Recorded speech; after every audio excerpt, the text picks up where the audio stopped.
আমি একজন মধ্যবিত্ত পরিবারের সন্তান রে ভাই। আমাদের অহংকার বলতে কিচ্ছু নাই। কি নিয়ে অহংকার করব রে ভাই? না আছে বাবার টাকা, না আছে ক্ষমতা। কিছুদিন পরই হয়তো চলে যাব টাকার জন্য দূরপ্রবাসে, হয়ে যাব রেমিটেন্স যোদ্ধা। দামি বাইক আর নিজের খেয়াল খুশি মতো চলার অভ্যাস আমাদের না রে ভাই। আমাদের ইনকাম করে নিজে চলতে হয়। তুমি শুনেছ না, দিন আনে দিন খাই। আমি তারই ছেলে রে ভাই। তাই অহংকার আমাদের জন্য নয়। তাই তো বাস্তবতা রয়েছে আমার রক্তের প্রতিটা শিরায় শিরায়।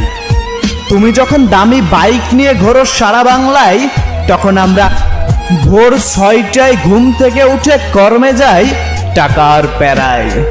তাই তোমার সাথে আমার তুলনা চলবে না রে ভাই। এই কথাগুলোর মূল্য শুধুমাত্র মধ্যবিত্ত পরিবারের সন্তানরাই বুঝবে রে ভাই।